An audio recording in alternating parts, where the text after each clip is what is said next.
আপনি ছিলেন না। আমি হুম। কেন ভাই, আমি কি করলাম?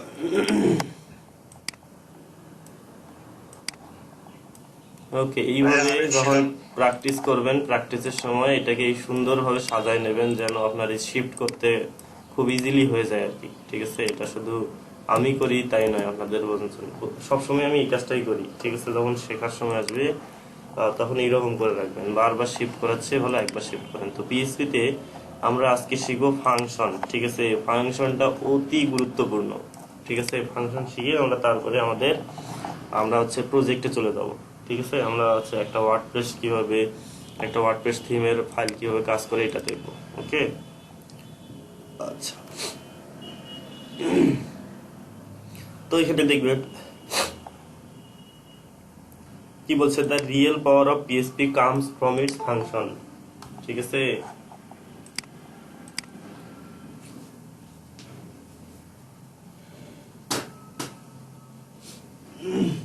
ভাই সবাইকে একটু লাভ দিয়ে ভাই।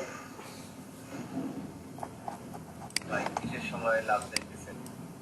ফাংশন দেখেন রাশিদুল ভাই। বলেন। ভাই এই যে আপনার স্কিন কালারটা যদি একটু সাদা করতেন। ও আচ্ছা, নতুন ইনস্টল করছি তো, যার কারণে এই অবস্থা। কোনটা জানি ছিল। কালোর সাথে অবশ্য ভাই কাজ করতে ভালো লাগে। হ্যাঁ, কালোটা দিলে আমার ভালো লাগে আর ভাই কি। ওই যে লাইট ভিজুয়াল স্টুডিও ছিল। এইটা না, ফন্ট সাইজ বাড়িয়ে দিতে হবে। মানে কাজ করার সময় কালোটাই মানে নিজের কাছে ভালো লাগে আর কি, ওটা দিয়ে কাজ করতে। ভাই চোখের জন্য ভালো। হ্যাঁ, চোখের জন্য অনেক ভালো। হ্যাঁ ভাই, আমরা তো নিজেরা তো ভাই ওটাই ইউজ হ্যাঁ, করি। নিজেরা ওটা ইউজ করবেন, এটা অনেক ভালো আর কি। ওকে, তাহলে এই ছিল আমার হচ্ছে ফাইল। তো ফাইলটাকে আমার লোকাল হোস্ট অন আছে, আমি আউটপুট দেখার জন্য এখানে কি করব, এটাকে 8081/304 পিএইচপি মেবি নামে ইউজ করা আছে। হ্যাঁ, এটাই আছে। আচ্ছা, তো ফাংশন কি বলছে, আমরা যদি W3 স্কুলে আসি তাহলে বলছে the real power of PHP comes from its function. তো ফাংশনটা হচ্ছে পিএইচপি এর একটা মানে মেইন যে পাওয়ারটা আসে এটা হচ্ছে ফাংশন থেকে। ঠিক আছে, তো ফাংশনটা এই জন্য মানে পিএইচপিটা এই জন্য জনপ্রিয়। ঠিক আছে, কারণ এর বিল্ডিং অনেক ফাংশন আছে যেটা মনে করেন অনেক কাজকে ইজি করে দিছে এবং অনেক কিছু সম্ভব, মানে আমরা না চাইতেই অনেক কিছু পেয়ে যাবো। ঠিক আছে, এই জন্য পিএইচপিটা এত জনপ্রিয়। PHP has more than 1000 built-in function. তো ফাংশন থাকে দুই ধরনের, একটা হচ্ছে বিল্ড-ইন, একটা হচ্ছে ইউজার ডিফাইন। ওকে, আমার এখানে কেন জানি কারেন্ট নেই, কারেন্ট না থাকলে তো ক্লাস কন্টিনিউ করতে পারবো না, আমার তো ব্যাটারি ব্যাকআপ ভালো না। এখানে দেখায় 1 ঘন্টা 39, কিন্তু এটা তো আস্তে আস্তে হয়ে যাবে 30 মিনিট 40 মিনিট। হ্যাঁ ভাই এরকমই হয়। তাহলে তো প্রবলেম আছে, যে দ্রুত যতটুকু করার দেখাই দিচ্ছি, তারপরে অন্য পিসিতে দেখাই দেবো, অন্য পিসিতে। তো এই হচ্ছে বিষয়টা, কি বিষয় যে এখানে 1000 বিল্ড-ইন ফাংশন আছে। ফাংশন দুই ধরনের হয় মূলত, সেটা যে কোনো প্রোগ্রামিং ল্যাঙ্গুয়েজের ক্ষেত্রেই হোক। একটা হচ্ছে ইউজার ডিফাইন্ড আর একটা বিল্ড-ইন ফাংশন। বিল্ড-ইন ফাংশনটা হচ্ছে তৈরি করা ফাংশন, যেমন ইকো পিএইচপি এর তৈরি করা ফাংশন। এইরকম হাজার, এখানে পিএইচপি তে 1000 বিল্ড-ইন ফাংশন আছে। এখানে যদি আমি ক্লিক করি বিল্ড-ইন ফাংশন, যে এখানে কিছু ফাংশন আছে, অ্যারে, ক্যালেন্ডার, ডেট, এরকম কিছু ফাংশনের এক্সাম্পল দেওয়া আছে। ঠিক আছে, এর ক্যাটাগরি ফাংশনের। ওকে, যদি ক্যালেন্ডারে আসেন, এখানে ক্যালেন্ডারের যে ফাংশনগুলো আছে, এই যে ফাংশন, এগুলো সব। ঠিক আছে, এগুলো সব। ওকে,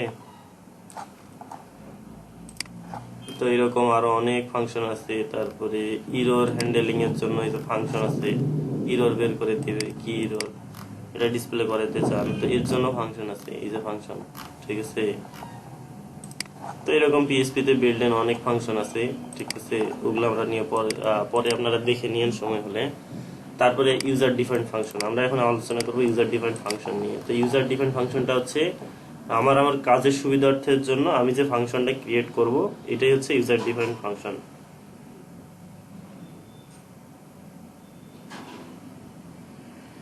ঠিক আছে, আচ্ছা। তো ফাংশনটা অ্যাকচুয়ালি কিরকম কাজ করে, ফাংশনটা হচ্ছে একটা ওই সেই মেশিনের মতো। ঠিক আছে, যেখানে মনে করেন যে কি বলে পপকর্ন মেশিনের মতো মনে করেন। তো এখানে আমি পপকর্ন দিব, ভিতরে যন্ত্রের আর প্রক্রিয়া মানে কার্যক্রম চালানোর পর সে আমাকে আউটপুটে কিছু একটা দেবে, ঠিক আছে, কি দেবে, পপকর্ন দেবে, আউটপুটে আমাকে কিছু একটা দেবে, ঠিক আছে। এটাই হচ্ছে মেশিনটাই হচ্ছে ফাংশন।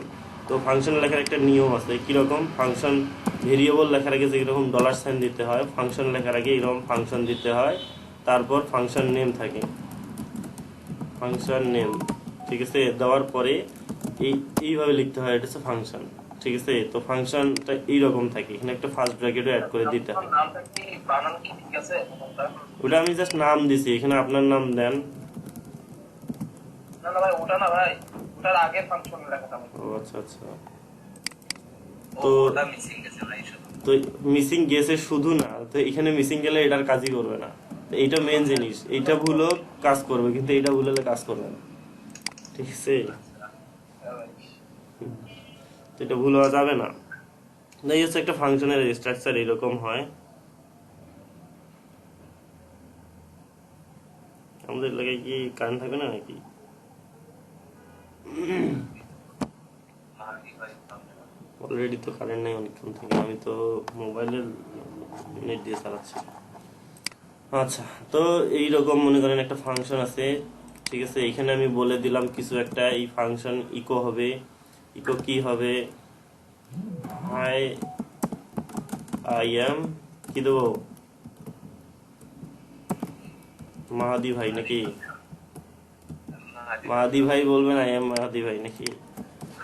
আচ্ছা, তো আমি জাস্ট একটা যন্ত্র তৈরি করে রাখলাম, তো এইটাকে, এই ফাংশনটাকে আমি যেখানে কল করব, মানে আমার কোথাও প্রয়োজন, কোথাও এক জায়গায় প্রয়োজন, আমি শুধু ফাংশনটা ক্রিয়েট করে রাখছি, তো এটা অটোমেটিক্যালি এক্সিকিউট হবে, ঠিক আছে। মনে করেন যে আমি এটা সেভ করে যদি আউটপুট দেখি, এখানে কিছুই পাবো না, কিন্তু এই দেখেন ফাংশন মেবি ভুল আছে, ঠিক আছে। আচ্ছা, ইকো করছে ফাংশন, পিএসপি ব্লক নেই, ওকে, কেউই ভুল করবেন না। এটা আমরা সরাসরি কি করছি, HTML এ করে দিছি, এই জন্য এটা পুরোটাই শো করছে, ঠিক আছে। এটাকে আমি ক্লোজ করে দিলাম।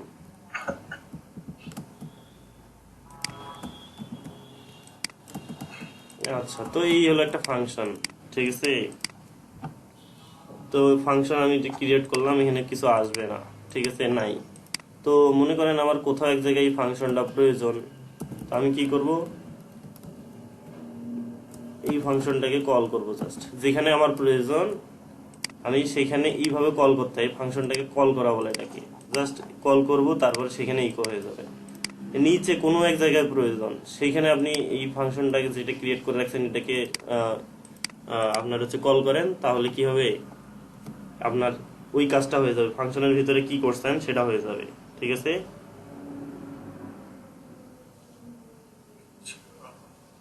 তো এই হলো ফাংশন। তো ফাংশন জিনিসটা অনেক মজার আর হচ্ছে অনেক কাজের জিনিস, ঠিক আছে। তো এটা গেল নর্মাল একটা ফাংশন। তো ফাংশনের ভিতরে আমরা যোগ বিয়োগ গুণ ভাগ যা ইচ্ছা তাই করতে পারি, ঠিক আছে। তো আমরা যদি W3 স্কুলে যাই আরেকবার, তো এই যে ফাংশনের ডেমো দেখানো আছে, হ্যালো ওয়ার্ল্ড, তো এখানে ফাংশন কল করা আছে, ঠিক আছে। তো এই ফাংশনের ভিতরে এবার আসি কোনো ভ্যালু পাস করা। মনে করেন যে আমি চাচ্ছি যে আমি যে জায়গায় এই কলটা করব সেইখানে কিছু একটা ভ্যালু এর ভিতরে পাস করাই দেব, ওই ফাংশনের ভিতরে কাজ করে ওর যন্ত্রের ভিতরে যা করার করে নিয়ে আমাকে আউটপুট দেবে। তো এটা এইভাবে করতে হয়। মনে করেন আমি এখানে একটা ভ্যালু পাস করে দিব, $x=5 দিলাম, ঠিক আছে। এখানে $x না দিলেও হবে, ডিরেক্ট আমি 5 বসাই দিলাম।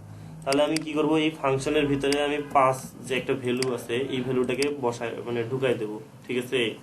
তো এটা ঢুকাই দিতে হয়, এখানে একটা হচ্ছে ভেরিয়েবল দিতে হয়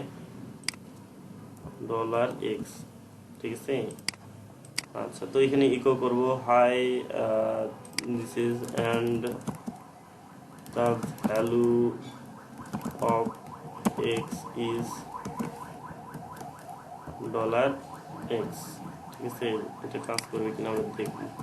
তাহলে কি হবে, এই 5 যে ভ্যালুটা আছে এই ভ্যালুটা এর ভিতর দিয়ে ঢুকে যাবে। এখন এই x এর ভ্যালুটা হবে 5, ঠিক আছে।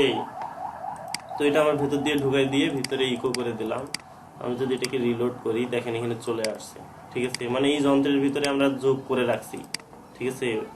এটা বুঝছেন তো নাকি, এক্সট্রা কিন্তু এখানে চলে আসলো, এই যে 5 ভ্যালুটা এটা কিন্তু আমার ফাংশনের ভিতর ঢুকে গেছে, ঠিক আছে, আমার কোনো এক জায়গায় প্রয়োজন, ফাংশনটা কল করতে হবে এবং ফাংশনের ভিতরে কিছু ভ্যালু দিয়ে কাজ করতে হবে। স্পেসিফিক একটা ফাংশনের স্পেসিফিক কাজ থাকে। এখানে একটা ওয়েবসাইটে অনেক ফাংশন থাকে, এক একটা ফাংশনের কাজ কি হয়, এক এক রকম হয়। ঠিক আছে, আচ্ছা। তো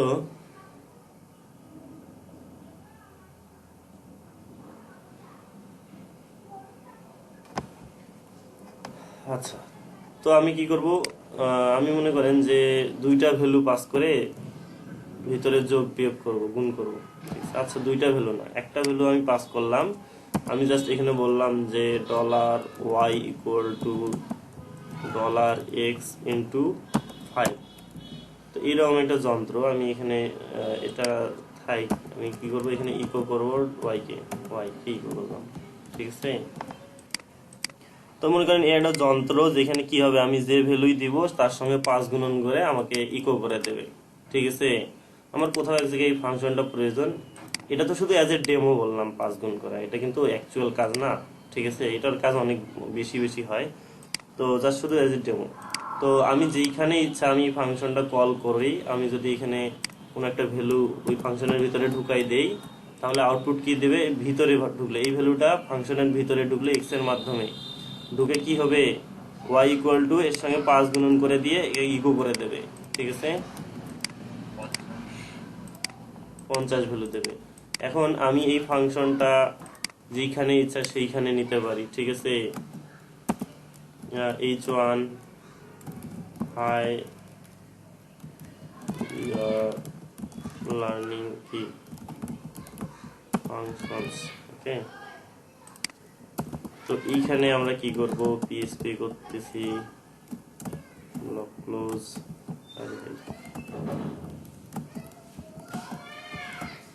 এইখানে ফাংশনটা আমার কল করা প্রয়োজন, তো আমি এখানে কল করলাম।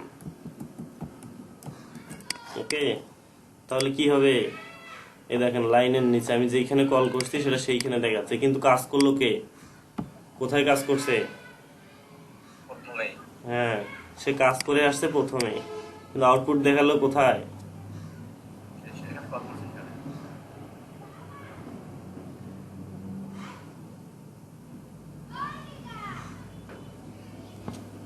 তাহলে কোথাও এক জায়গায় ফাংশন ক্রিয়েট করে রাখছি, জাস্ট ফাংশনটাকে কল করলাম এবং ওর ভিতরে কোনো প্যারামিটার দেওয়া থাকলে দিয়ে দিলাম, ভ্যালু দেওয়ার থেকে দিয়ে দিলাম, তো ফাংশনে আমার কাজ করে দেবে। ঠিক আছে, এই হচ্ছে ফাংশনের সুবিধা। বুঝতে পারছেন, আমাকে বারবার আর এই গুণনটা করতে হবে না। মনে করেন কোথাও আরো এক জায়গায় গুণন প্রয়োজন, ঠিক আছে, তো সেইখানে শুধু এই ফাংশনটা কল করব আর ভ্যালু ঢুকাই দেবো। বুঝতে পারছেন, জি ভাই, তো এই হচ্ছে ফাংশনের সুবিধা। এটা অনেক সুবিধার না, অনেক কাজের জিনিস না বলেন তো? হুম, তাহলে তো ভাই শুধু ভ্যালুটা চেঞ্জ করা যাবে, তাই না? হ্যাঁ আমরা শুধু এখানে ভ্যালু চেঞ্জ করে করে দিব আর ওর ভিতরে আর কাজ করে নেবে। আমরা সেখানে ভ্যালু চেঞ্জ করে দিব, এখানে 20-এর জায়গায় আমরা 100 দিলাম, কত হবে, 100-এর সঙ্গে 5 গুণন করলে 500। আমাকে এখানে কিছু করতে হচ্ছে না ভাই, সব অটোমেটিক হয়ে যাবে। হ্যাঁ, তাহলে এটা সুবিধা না, অনেক সুন্দর জিনিস না? আমি কোথায় কি করে রাখছি সেটাকে শুধু কল করতেছি, বা সে তার কাজ করে দিচ্ছি, সুবিধার জিনিস না? হুম, অনেক মজার জিনিস। তো এই হচ্ছে ফাংশন। তো ফাংশনে শুধু একটা ভ্যালু যে পাস করতে হয় তা নয়, তো ফাংশনে একাধিক ভ্যালু পাস করা যায়। মনে করেন আমি এখানে দুইটা ভ্যালু পাস করাই দিলাম। ঠিক আছে, আহ, দুইটা ভ্যালু কি কি, 100 আর একটা ভ্যালু হচ্ছে 10 দিলাম। তো অবশ্যই মাথায় রাখতে হবে এখানে যে কয়টা ভ্যালু পাস করব এখানে ভেরিয়েবলের ভিতরে সেই কয়টা পাস করাইতে হবে, মাস লাগবেই। ঠিক আছে, তো $y দিলাম। ঠিক আছে, এখানে y না দিয়ে আমরা এখানে z দিই, কারণ y অলরেডি ইউজ করছি, এখানে আমরা z দিলাম। তাহলে এবার কি হবে, ডলার বার কিছু তো ডলার সাইন না, এটা ডলার সাইন। তাহলে কি হবে, যা ভ্যালুই দেবো এখানে তারা নিজেদের মধ্যে গুণন হয়ে আমাকে ইকো করে দেবে, তাই কি না? বুঝলে, এখানে আমরা শুধু চেঞ্জ করে দিব, ওর কাজ কি, সে গুণন করে দেবে। কে কে বোঝেন নাই মজার জিনিসটা? আমার তো ভালোই লাগলো। হ্যাঁ ভাই, বুঝছি ভাই।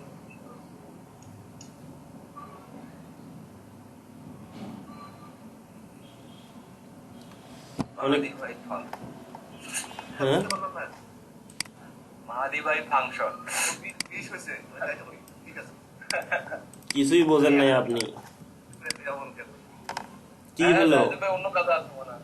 হ্যাঁ উনি অন্য কাজে আছে আপনার মন কই সেটা কোন আমার মন আপনাদের কাছে উনি অন্য কাজ করে কিন্তু আসলে মন এখানেই পড়ে আছে বুঝছি আমি আর মধ্যে কাজ করতেছি আমি এই সময় দেখি যখন শিখি তখন শিখি এখানে করি না আচ্ছা তো এই হলো ফাংশনের কাজ তো এই জন্য ফাংশনটা অনেক গুরুত্বপূর্ণ তো যে প্রোগ্রামিং ল্যাঙ্গুয়েজটা আমাদের এইসব সুবিধা দেয় সেটা অবশ্যই এই কারণে জনপ্রিয় হবে তো এখানে ফাংশনের অনেক কাজ দিচ্ছে এখানে যে অ্যাড নাম্বার নামে একটা ফাংশন ক্রিয়েট করছে তো সেখানে কি করছে আচ্ছা তো এখানে বিষয়টা হচ্ছে আমি এখন এদেরটাই কপি করে নিয়ে দিচ্ছি ঠিক আছে জাস্ট এতটুকুই তো এখানে ইরোর আসছে দেখেন তার মানে সে ফাংশন খুঁজে পায় নাই এই জন্য এটা ইরোর আসছে বুঝতে পারছেন এটা এত ইন্টেলিজেন্ট ফাংশন খুঁজে দেখছে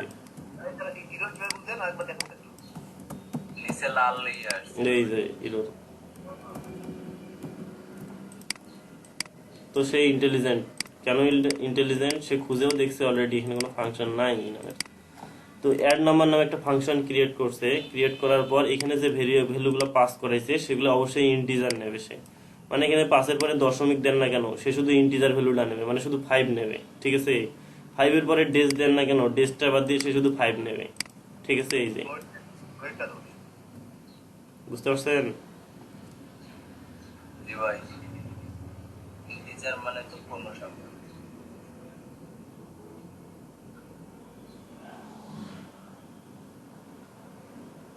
ইন্টিজার এ আর বি ধরছে না হ্যাঁ ওই যে এইখানে যে ইকো অ্যাড নাম্বারস এখানে দেখেন ইয়া ভ্যালুটা দেওয়া আছে দুইটা দেওয়া 5 আচ্ছা তো এই রিটার্ন জিনিসটা কি রিটার্ন জিনিসটা হচ্ছে আমার এই ফাংশন থেকে ফাংশনের একটা ডিফল্ট মানে মেশিনের ভিতরে কাজ করলো ঠিক আছে কাজ করে আমাকে প্যাকেটের ভিতরে ঢুকাই দিল মনে করেন পপকর্নের মেশিনের ভিতরে প্যাকেটের ভিতরে ঢুকাই দিল রিটার্নের কাজটা হচ্ছে প্যাকেটের ভিতর ঢুকাই দেওয়া ঠিক আছে তারপর আমরা যদি ইকো না করি এটা শো করবে না সে ঠিক কাজ করে সেই ফাংশনের ডিফল্ট একটা ভ্যালু আমাকে পাঠাই দেবে ঠিক আছে তোমাকে আমি একটা প্যাকেট করে ভ্যালু পাঠাই দিলাম এখন তুমি এটা কি করো করো ঠিক আছে যদি ইকো করার ইচ্ছা থাকে ইকো করো না করার ইচ্ছা থাকলে নাই ঠিক আছে আমার দেখার বিষয় নয় ওকে ভাই এই ক্ষেত্রে তো ভাই আলাদাভাবে ফাংশন করা যাবে না পরবর্তীতে আগে বুঝিনি পরবর্তীতে ফাংশনটা আবার মানে শো করানো যাবে না হ্যাঁ আমি কি করলাম আমি এখানে শুধু রিটার্ন করলাম আমি এবার ইকো করলাম না ঠিক আছে তো রিটার্ন করার অর্থ এই ফাংশনের ভিতর দিয়ে আমি দুইটা ভ্যালু ঢুকাই দিলাম সে যোগ করে সে আউটপুট ঠিকই আমাকে পাঠাই দিছে কিন্তু আমি কি করি নাই এই রিটার্নের অর্থ সে পাঠাই দিল এই ফাংশন থেকে সে কিছু একটা পাঠাই দিছে আমাকে ফলাফল দিছে কিছু একটা কিন্তু আমি কি করি নাই ইকো করি নাই ঠিক আছে তো আমার এখানে ইকো করার প্রয়োজন হচ্ছে আমি ইকো করে দেবো এখানে শুধু ইকো করলেই আমার সেটা ইকো হয়ে যাবে আর যদি না করি তাহলে ইকো হবে না মানে আউটপুট থাকবে ঠিকই কিন্তু আমার মনে করেন যে শো করবে না আচ্ছা অ্যাকচুয়ালি এখানে যে স্ট্রিং আকারে আছে আর এখানে ইন্টিজার বলা হয়েছে যার কারণে এটা ইরর আসছে ঠিক আছে তো 4.5 দেই বা 6 দেই ফলাফল কি আসবে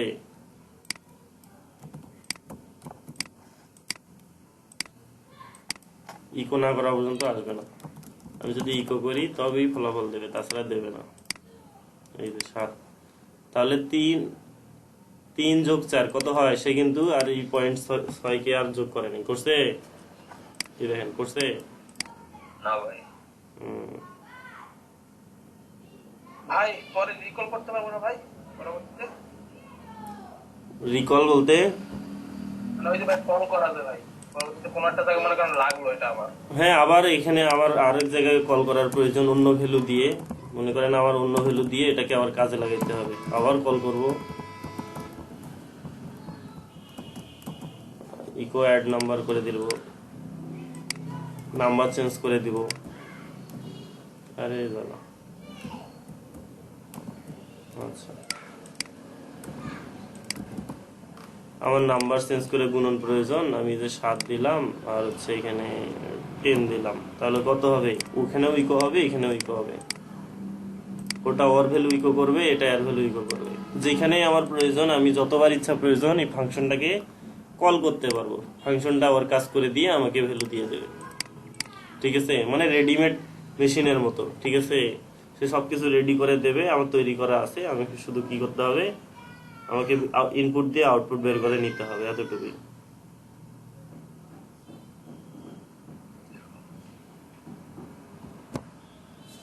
ওকে, এই হলো ফাংশন। ফাংশনটা অনেক ভালো মজার একটা জিনিস। ঠিক আছে, তো এগুলা দেখে নিয়েন, খুবই জিনিস। অ্যাড নাম্বার, এই যে একই জিনিস দিছে, ইন্টিজার, ফ্লোট। এখানে আরেকটা জিনিস হচ্ছে, তো এইখানে কি করলাম আমি এটা বলে দিলাম না মনে করেন, তাহলে কি হবে, দশমিকটা সহ গুণন করে দেবে, তাই না? এখন আমি বললাম না যে আমার আসলে কি দরকার, সে এখন দশমিকটা সহ দিল। আর কিন্তু আমি যদি এখানে কি করি, এইভাবে বলে দেই, কোলন দিয়ে বলে দেই, এর যে ভ্যালুটা রিটার্ন করবে সেটা হবে ইন্টিজার টাইপ।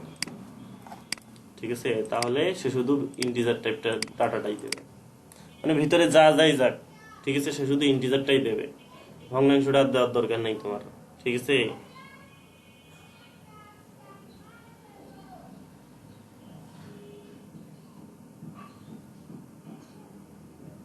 বুঝেন নাই কে কে বলেন?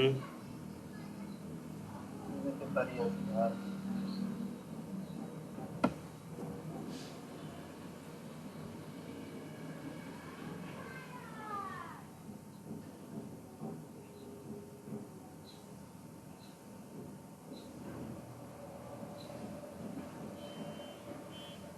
তাহলে এই হচ্ছে আমার ফাংশন। ফাংশন জিনিসটা অনেক গুরুত্বপূর্ণ, অনেক ভালো মজার একটা জিনিস। ঠিক আছে, এটা সম্পর্কে ভালো ধারণা রাখতে হয়। Add 5 echo number. তো এবার আসি আরেকটা জিনিস দেখাই। কি জিনিস?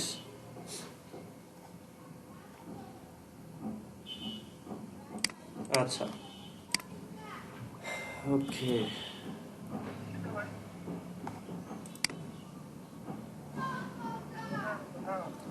আচ্ছা, তো আমরা এবার কি করব? এক, আসাদ ভাই, বলেন। ভাই রুবেল ভাই আপনাকে ডাকতেছে ভাই।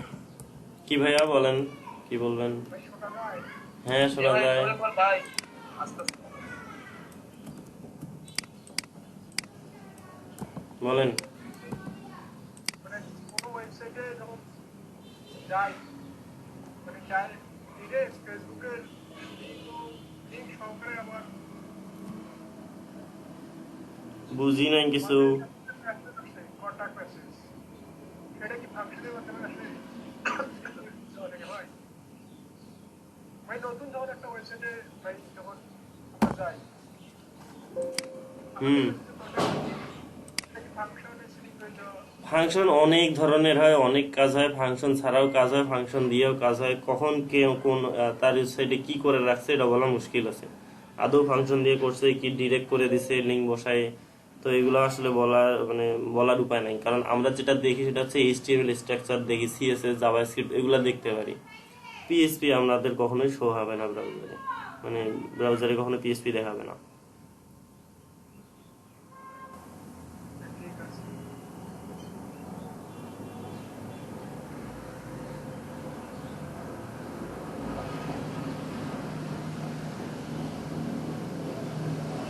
তো ঠিক আছে, এই হলো বিষয়টা। তো এবার আমি কি দেখাতে চাইছিলাম, মনে করেন যে আমরা একটা ভ্যালু পাস করে দিই যদি, আর এসব ইন্টিজার আমাদের দরকার নাই, এগুলো তুলে দিচ্ছি হালকা পাতলা, এগুলো তুলে দিয়ে একটা ভ্যালুকে রাখবো, একটা ভ্যালু রাখলাম। রিটার্ন কি করব, যে ভ্যালুটা থাকবে, ঠিক আছে, সেই ভ্যালুটা সেটা ইকুয়াল টু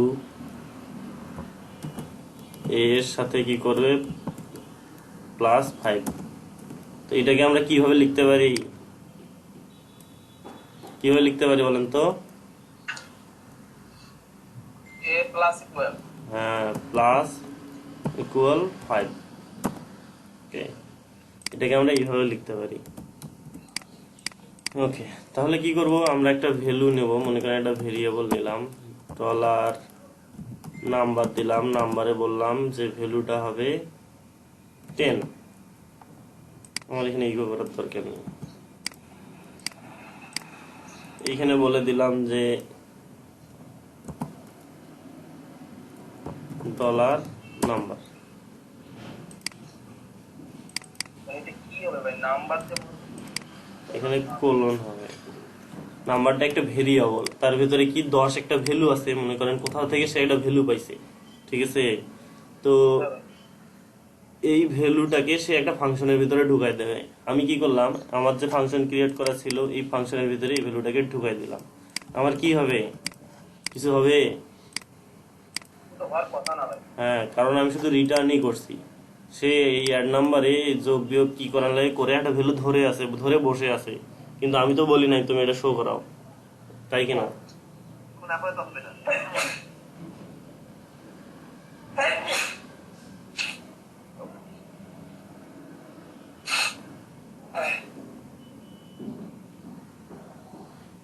তাহলে কি করতে হবে? ইকো করতে হবে। আমি যদি এবার কি করি, আচ্ছা কি তারা কি বুঝাইছে? হ্যাঁ, তাহলে এবার আমরা কি করব, ইকো করব কাকে? নাম্বারকে যদি করি, নাম্বার তো 10ই আছে। আচ্ছা, তো এইটাকে আমরা ইকো করি, তাহলে কি হবে ফলাফল আপনারা তো জানেনই, বুঝেনি এখন, তাই না? ইকো হবে যে যোগ করার পর যা হবে সেটাই হবে ইকো, ঠিক আছে? হ্যাঁ এটা কথা ছিল ভাই। বলেন। ভাই ওই যে আপনি যে ওই প্রথম যে ফাংশনটা লিখছেন ওখানে স্যার ডলার এ ধরছেন ভাই, আর এখানে ধরছেন ডলার নাম। ওইখানে মনে করেন যে ওটা জাস্ট একটা ছদ্মনাম ইউজ করছি, ওখানে যে ভ্যালুটা দিব সেই ভ্যালুটা পাস হবে এই ছদ্মনাম দিয়ে, ঠিক আছে? এইখানে আমি একটা আমার হচ্ছে অ্যাকচুয়াল যে ভেরিয়েবলটা সেটাকে ঢুকাই দিছি, কারণ ওখানে ওই ভ্যালুটা আছে। কিন্তু এই ফাংশনের ভিতরে সে ওই ভেরিয়েবলই ইউজ করেন, কোনো সমস্যা নেই, বা অন্য ভেরিয়েবল ইউজ করেন, সে ওই ভ্যালুটাই পাস করা হবে ওই ভেরিয়েবলের ভিতর দিয়ে। মানে ওর নাম তখন চেঞ্জ হয়ে যাবে। মনে করেন এর এই 10 ভ্যালুটার নাম ছিল নাম্বার, NUM। ফাংশনের ভিতরে যখন সে আসে ঢুকবে তখন তার নাম চেঞ্জ হয়ে এ হয়ে যাবে, ঠিক আছে? তো এই আমরা এই ফাংশনটা ওই ফাংশনেই মানে নিচের এই যে নাম যে চেঞ্জ দিচ্ছে এটা তো ওখানেই ঢুকাচ্ছি, এটা বুঝবে কিভাবে? নাম দাও বা এ দেওয়া। এই যে আমার কয়টা ভ্যালুর দরকার পড়ে? একটা ভ্যালুই তো দরকার পড়ে, আমরা একটা ভ্যালুই তো পাস করে দিলাম। ভাই যদি একাধিক ফাংশন থাকতো সেক্ষেত্রে প্রবলেম হতো না ভাই? তখন কি করার লাগতো? মনে করেন এখানে $x $y, দেখেন এখানে কিন্তু ইরোর আসছে, একটা ভ্যালু কখনোই নেবে না, ঠিক আছে? দেখেন এখানে ইরোর আসে নাই, কেন ইরোর আসছে? ওটা বলি না ভাই, মনে করেন আরো একটা ফাংশন দিলাম সেম, এটা কিভাবে আর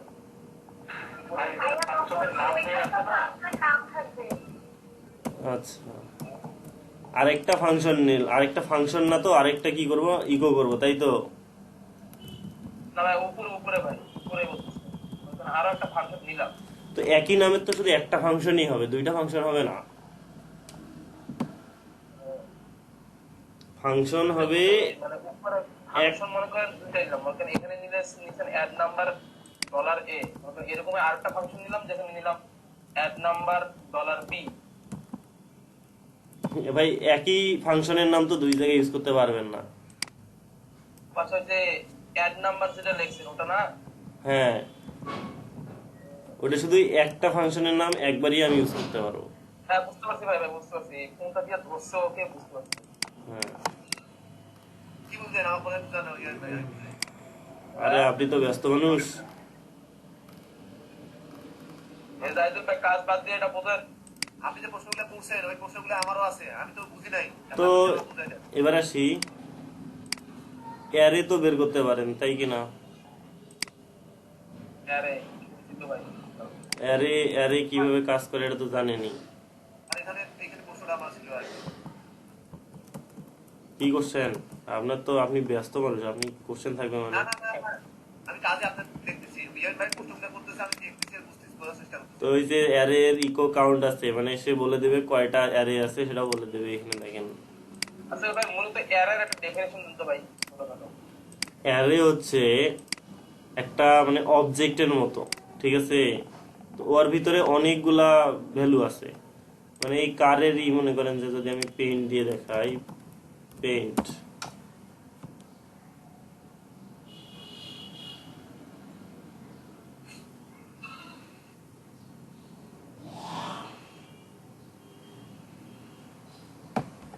আচ্ছা, তো মনে করেন ভ্যালুটা এই হচ্ছে ভ্যালু কোনটা, এই কার্স যে ভেরিয়েবলটা আছে এইটা হচ্ছে ভেরিয়েবল পুরো একটা পাত্র, ঠিক আছে, এটা একটা অ্যারে টাইপ, ঠিক আছে, এটা একটা অ্যারে, আর ডাটা টাইপটা হচ্ছে অ্যারে, ঠিক আছে।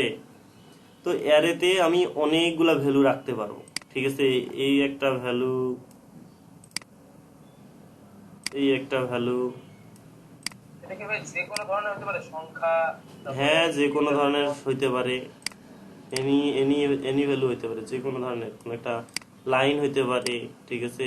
এই হচ্ছে মনে করেন যে এইরকম অ্যারে হতে পারে, অ্যারে একটা হচ্ছে ভেরিয়েবল, ভেরিয়েবলের ভিতরে অনেকগুলো ভ্যালু থাকবে, ঠিক আছে। প্রত্যেকটার ইন্ডেক্স নাম্বার কি হবে,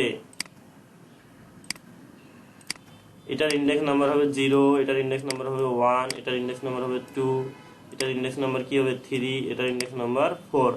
তো যখন আমার এই ভ্যালুটার দরকার পড়বে এটাকে আমরা কল করব কি দিয়ে, মনে করেন পুরো ভেরিয়েবলটা ছিল x, ঠিক আছে। তো x এর ভিতরে এইভাবে এটাকে বের করতে হবে আমার, এই 2 নম্বর যে ভ্যালুটা এটার দরকার, এর ইন্ডেক্স নাম্বার দিয়ে এইভাবে কল করতে হবে, তাহলে আমার ওই ভ্যালুটা আমি পাবো আউটপুটে।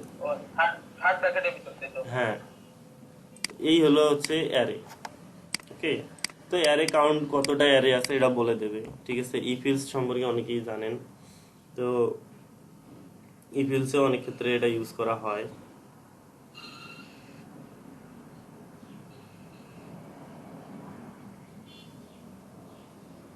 ওকে, তো এই হলো অ্যারে। তো পিএইচপি নিয়ে আর খুব বেশি কথা নাই আপাতত, যেহেতু ফাংশন পর্যন্ত বুঝতে পারছেন, আপনারা হচ্ছে আপনাদের কাজ এই ভালো করে W3 স্কুল দেখেন। এই পিএইচপি যেরকম মনে করেন যে এখানে আমার এই যে চার্জ প্রায় শেষের পথে, দেখেন 57 মিনিট অলরেডি হয়ে গেছে, তো এটা মেবি আর 20 মিনিটও থাকবে না, ঠিক আছে। সো আমাকে একটু ব্যাকআপ রাখতেই হবে। তো তার আগে বলে রাখি যে আমাদের যে কি বলে ওয়ার্ডপ্রেসের যে থিমের কিন্তু একটা স্ট্রাকচার ফলো করে, ঠিক আছে। যদি আমি এখানে সার্চ দেই ওয়ার্ডপ্রেস থিম হাইরার্কি দিয়ে সার্চ করি, হ্যাঁ ভাই, হ্যাঁ ভাই বলতে কি বুঝলেন বলেন। ভাই মানে স্ট্রাকচারটা দেখছিলাম সেদিন, থিমের একটা যদি আমি হাইরার্কি দেখাই,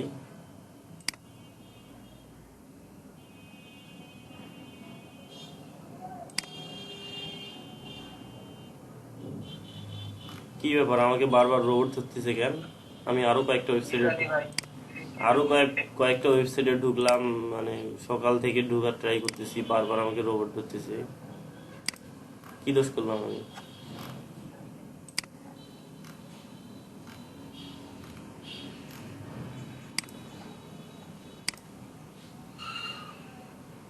আর এটা আসলে তো এটা ফিরে এত ছোট, তো বোঝাই যাচ্ছে না। তাই তো ভাই।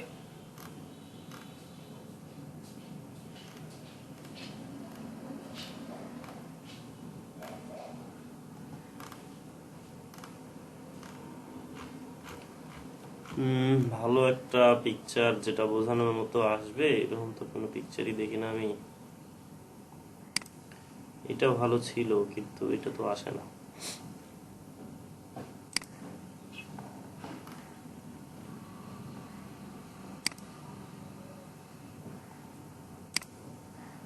ওকে, তো এটা অনেক বড় একটা হায়ারার্কি। হায়ারার্কিটা হচ্ছে থিমের, মনে করেন যে একটা স্ট্রাকচার থাকে, ওয়ার্ডপ্রেস থিমের কিন্তু একটা স্ট্রাকচার ফলো করে, ঠিক আছে। এই স্ট্রাকচারটা হচ্ছে এটা, ঠিক আছে। আমার কথা শোনা যায়? হ্যাঁ ভাই, জি ভাই, আচ্ছা ভাই।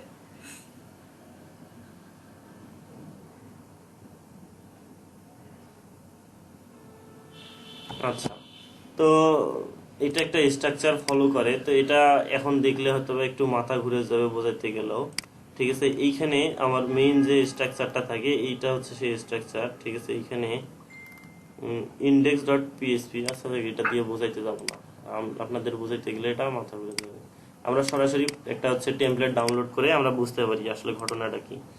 তো ওয়ার্ডপ্রেসের যে থিমের যে স্ট্রাকচারটা যদি আমার হচ্ছে দরকার পড়ে, আমি কি একটা একটা করে পিএইচপি ফাইল ক্রিয়েট করে করব? তা না, করব না। এখানে underscores.me নামের একটা হচ্ছে ওয়েবসাইট আছে, সেইখানে কি করে ওরা একটা থিমের ওয়ার্ডপ্রেস থিমের একটা হচ্ছে স্ট্রাকচার তারা প্রোভাইড করে দেবে, ঠিক আছে। আমি এখানে থিম নাম দিব, আপনাদের ব্যাচের নাম দিয়ে 304 LEDP এটার নাম দিলাম, ঠিক আছে। এখানে অ্যাডভান্স কিছু অপশন আছে, থিমের স্ল্যাগ, অথরের নাম, অথরের ইউআরএল, ঠিক আছে। থিমের স্ল্যাগ দিলেন হচ্ছে 304 এলইডিপি কুড়িগ্রাম, অথরের নাম দিলাম হচ্ছে 304 স্টুডেন্টস, ইউআরএল ডিসক্রিপশন দিতে হয়, উকমার্স রাখবেন কিনা। এখানে যদি জেনারেট বাটনে ক্লিক করি তাহলে কি করবে, এই দেখেন তারা আমাকে একটা জিপ ফাইল দেবে, ঠিক আছে, এলইডিবি কে ইউআর, ঠিক আছে। এটাকে যদি আমি এক্সট্রাক্ট করি, এক্সট্রাক্ট হেয়ার করে দিলাম, ঠিক আছে। তো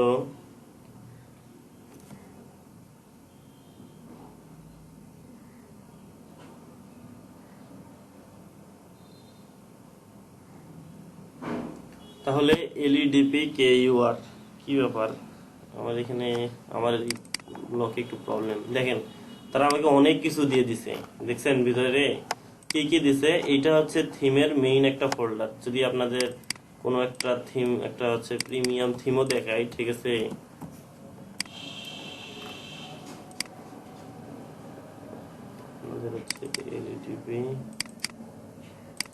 যদি এদের ভিতরকার একটা থিম দেখাই, এখানে যদি থিমে আসে, এখানে অনেক কয়টা থিম আছে। এই থিমের ভিতরের স্ট্রাকচারটা দেখেন আর এই থিমের ভিতরের স্ট্রাকচারটা দেখেন, ঠিক আছে। এখানে টেমপ্লেট পার্টস আছে, ঠিক আছে, জেএস, এই ফোল্ডারগুলো নট এ ফ্যাক্ট, কিন্তু এইখানে দেখবেন যে 404, এখানে 404, তারপর এখানে archive, archive, comment dot PHP, comments dot PHP, footer dot PHP, footer dot function, ঠিক আছে। সেম সেম জিনিস পাবেন, ঠিক আছে, হুবহু সেম জিনিস। আরে বলো,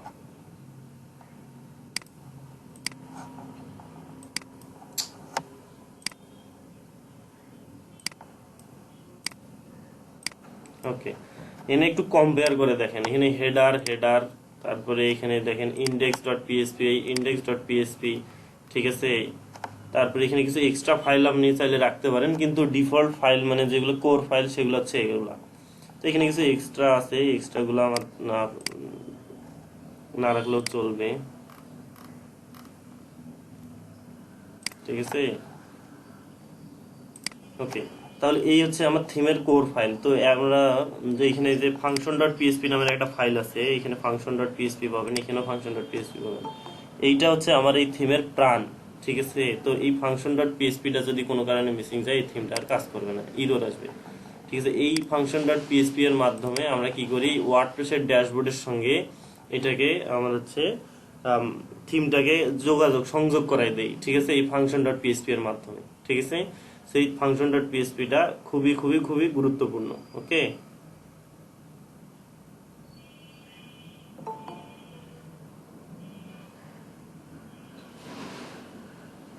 ফাংশনের কোনো প্রবলেম তো আমরা কিভাবে ধরতে পারবো যে ফাংশনে যা বলছে স্যার? আচ্ছা, তো ফাংশন কিভাবে কাজ করে আর হচ্ছে এই থিমের হায়ারার্কি নিয়ে কিভাবে কাজ করে এগুলো আমি পরে আলোচনা করব। আপাতত যা শুধু স্ট্রাকচারটা বোঝাই দিই। তো এই থিমের ফাংশনে যদি আসি, এখানে থিমের ফাংশনস ডট পিএইচপি, আমি এক কাজ করি, এই থিমটাকে আমরা হচ্ছে আমাদের একটা ওয়ার্ডপ্রেস ফোল্ডারের ভিতরে নিয়ে যাই, নিয়ে গিয়ে দেখবো এই থিমে তারা অ্যাকচুয়ালি কি দিল। আমি এখানে থিমসে গিয়ে এটাকে পেস্ট করে দিলাম, ঠিক আছে। এই হচ্ছে থিমটা আমার কিন্তু চলে আসলো এখানে, আর এই থিমটাকে আমি এখানে নিয়ে নিলাম। ভাই আপনার সার্ভার কি ঠিক আছে? হ্যাঁ, ঠিক হয়েছে। কেমন ঠিক হলো ভাই? কিছু হলো না তো? আরে অনেক কাহিনী করার লাগছে, ঠিক আছে। এখানে বলছে not executable, not found, add your path, PSP এর ভার্সন চেঞ্জ করতে বলছে আমাকে, ঠিক আছে, ওকে। এবার আমরা কি করব, এখানে লোকাল হোস্ট এইটা দেওয়ার পরে এখানে কি দেবো আমরা, আমার মেবি এটা ওয়ার্ডপ্রেসই নাম ছিল, নতুন করে দেয়া তো,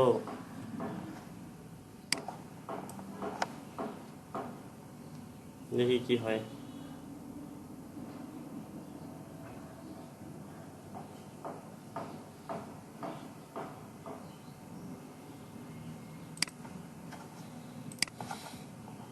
তো এখানে কিছু এক্সট্রা ফাইল আছে, চাইলে এগুলোকে রিমুভ করে দিতে পারেন। যেমন হচ্ছে এগুলো গিটহাব থেকে আসে, Redmi dot text, Redmi package dot Jason, এগুলোর দরকার নাই, ঠিক আছে। তারপরে এই যে এটা এটা এগুলো এক্সট্রা ফাইল, এগুলোর দরকার নেই, এগুলো রিমুভ করে দিলাম, এতটুকু,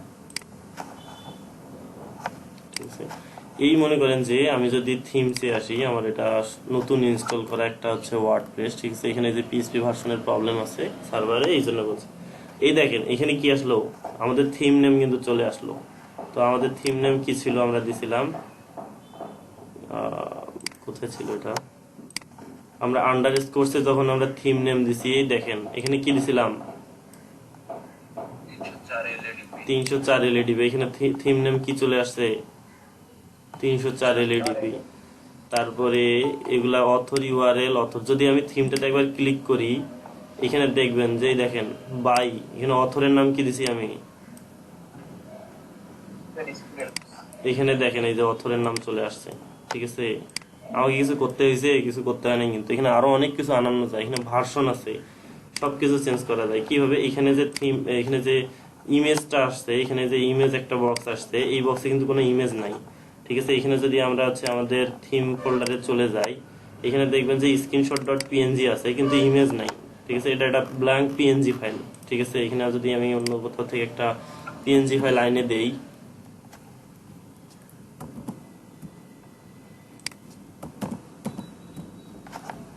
আমি একটা ওখানে কোথাও থেকে একটা ইমেজ এনে দিই, এখানে আমার এখানে চার্জ মেবি শেষের পথে, হয়তো বা এখানে বেশিক্ষণ আর ব্যাকআপ থাকবে না, ঠিক আছে। এখানে একটা দিলাম, কিন্তু এটার নাম চেঞ্জ করে স্ক্রিনশট ডট পিএনজি দিতে হবে। কেউ মনে হয় বারবার রিকোয়েস্ট পাঠাচ্ছে। আচ্ছা, ওকে। তো আমি আগের স্ক্রিনশট ডট পিএনজিটাকে তুলে দিলাম, আমি এখানে নাম দিলাম স্ক্রিনশট ডট পিএনজি, তুলে দিলাম, বসাই দিলাম, ওকে, ডট পিএনজি ইউজ করে দিলাম, ঠিক আছে। মানে ঠিক আছে, স্ক্রিনশট। তো এখানে আসার পর আমি যদি এটাকে রিলোড দেই,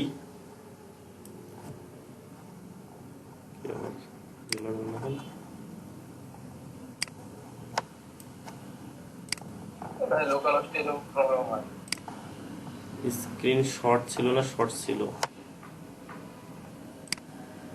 ভাই এদিকে এটা দেখেন, বেস কোডটাতে দেখেন, ইমেজ তো আছে। ভাই শর্টই হবে ভাই, শর্ট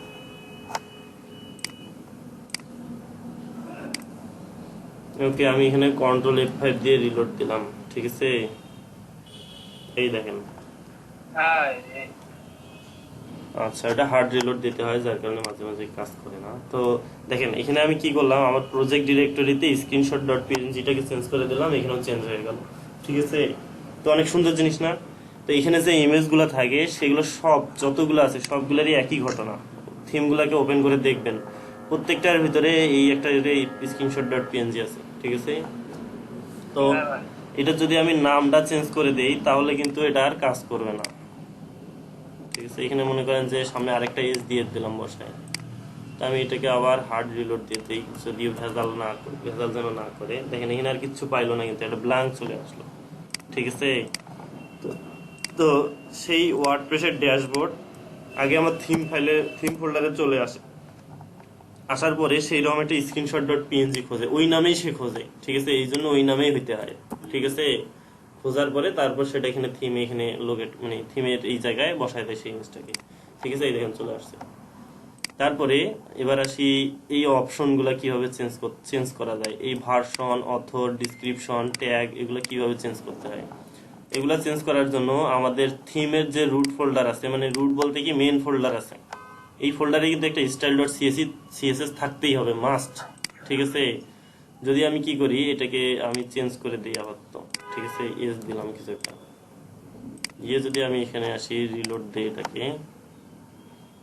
দেখেন এই থিম এয়ারটাই নাই, কি বলছে এখানে এলইডিবি স্টাইল শিট ইজ মিসিং, ঠিক আছে। তো মাস্ট এই প্রজেক্ট মানে থিম ফোল্ডারের ভিতরে একটা স্টাইল ডট সিএসএস থাকতেই হবে, ঠিক আছে। আচ্ছা, তো আমি আবার এটাকে ব্যাক করে এলাম, দেখেন এটা কিন্তু আর পাচ্ছে না, থিমটা পাইছে, এখানে বলেও দিচ্ছে যে এখানে মিসিং ফাইল, বুঝতে পারছেন। এখানে দেখেন স্টাইল শিট মিসিং, আর এখানে দেখেন নাই কিন্তু, হ্যাঁ থিম ব্রোকেন, ঠিক আছে।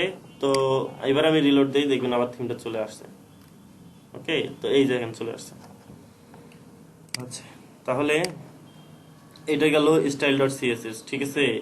এবার আসি কোনো কারণে ফাংশন ডট সিএসএসটাও নাই, তাহলে পাবে? তা আপনারা তো দেখলেন স্ক্রিনশট, সে ওয়ার্ডপ্রেসের ড্যাশবোর্ডে ওয়ার্ডপ্রেসে এরকম ফাংশন তৈরি করা আছে, সে এসে থিমে কি খুঁজবে আগে? ফার্স্ট ফাংশন ডট পিএসপি খুঁজবে, স্টাইল ডট সিএসএস খুঁজবে, স্ক্রিনশট পিএনজি খুঁজবে, ইন্ডেক্স ডট পিএসপি খুঁজবে, ঠিক আছে?